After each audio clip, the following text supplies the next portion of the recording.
Assalamualaikum warahmatullahi wabarakatuh. Selamat siang anak-anak Umi yang kelas 71. Sesuai janji Umi pada minggu lalu bahwasanya Umi akan membuat video seputar jawaban dari pertanyaan kalian minggu lalu tentang sholat Jumat dan khutbah Jumat. Oke, yang pertanyaan pertama adalah pertanyaan oleh Fahrul Roji. Pertanyaannya adalah apa saja dasar hukum sholat Jumat? Nah, dasar hukum sholat Jumat itu ada banyak sekali ya Roji ya. Itu ada di halaman 150 sampai 151 di buku online fikih yang sudah Umi share di grup. Nah, yang Umi ambil itu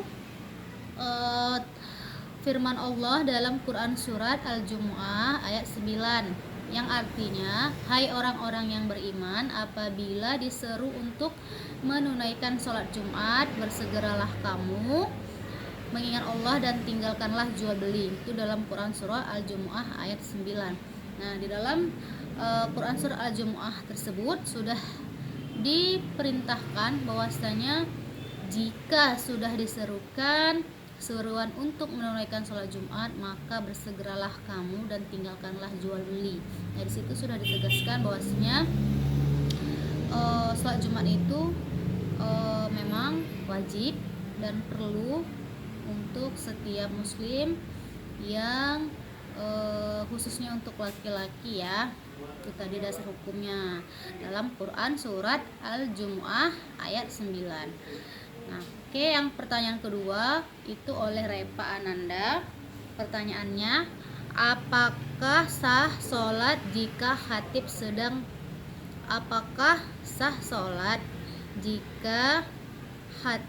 berkhutbah? Nah, maksud pertanyaannya gini ya. Apakah sah sholat kita jika kita datangnya setelah khatib berkhutbah? Itu pertanyaan dari si Repa ya. Nah, jadi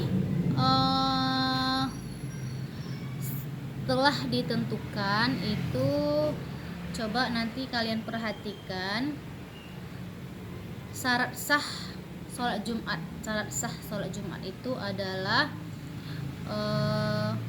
dia wajib mendengarkan khutbah. Nah, jadi ketika khutbah sedang berlangsung, nah di situ dia datang dan tidak mendengarkan khutbah, itu hukum sholat Jumatnya itu tidak sah, karena salah satu syarat sholat Jumat itu adalah mendengarkan khutbah. Nah, khutbah itu salah satu rukun daripada sholat Jumat. Nah, jadi untuk kalian yang laki-laki, kalian yang datangnya biasanya setelah khotib berkhutbah, nah itu hilangkan kebiasaannya ya, karena tidak akan diterima sholat Jumatnya apabila dia sholat Jumat tapi tidak mendengarkan khutbah. Nah, ini sejalan dengan pertanyaan yang punya si Evan, apa hukumnya jika sholat Jumat datangnya terlambat? Nah, ya sejalan ya sama pertanyaan punya si Evan. Sholat Jumatnya itu dikatakan tidak sah apabila sholat Jumat tapi tidak mendengarkan khutbah, apalagi terlambat, sudah masuk ke rakaat pertama tiba-tiba dia datang. Nah, di situ otomatis berarti dia tidak sah sholat Jumatnya. Yang keempat, kondisi seorang muslim yang bagaimanakah boleh tidak melaksanakan sholat Jumat? Itu pertanyaan dari si Hasna. Nah, kondisi bagaimanakah untuk seorang muslim yang yang boleh tidak melaksanakan sholat itu adalah ketika dalam keadaan sakit. Nah, itu yang pertama. Yang kedua, ketika saat keadaan darurat, seperti misal lagi di perjalanan jauh. Nah, di perjalanan jauh misal ada laki-laki yang bepergian seperti seorang musafir dia tidak diwajibkan melaksanakan sholat Jumat, tapi dia diwajibkan melaksanakan sholat zuhur ya. Terus yang bagaimana lagi? Nah, ketika hujan turun, nah itu ada kondisi darurat yang memang tidak bisa ditempuh perjalanan untuk melakukan sholat Jumat. Nah, itu dia tidak dianjurkan, tapi nggak boleh pura-pura sakit ya. Nah, nggak boleh. Nah, tadi udah disebutkan ketika sakit, ketika bepergian atau seorang musafir, dan yang ketiga ketika hujan lebat atau hujan deras. Nah, ada bencana.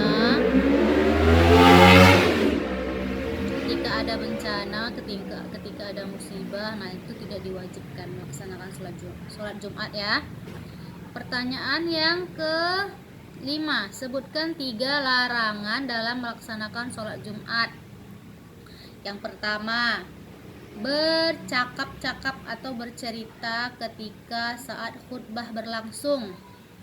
Nah, yang kedua, menegur orang yang bercakap-cakap saat khutbah berlangsung. Nah, itu pertanyaan Zikri ya. Nah, jadi bercakap-cakap saat khutbah berlangsung.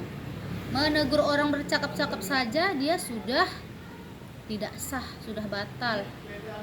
Apalagi dia bercakap-cakap. Terus yang ketiga apalagi Mi?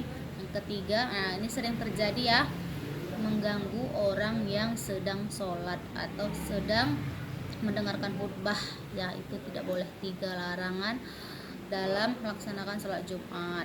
Nah, itu dulu video yang pertama untuk 5 pertanyaan. Nanti 5 pertanyaan lagi di video selanjutnya. Oke, sebentar. Assalamualaikum warahmatullahi wabarakatuh.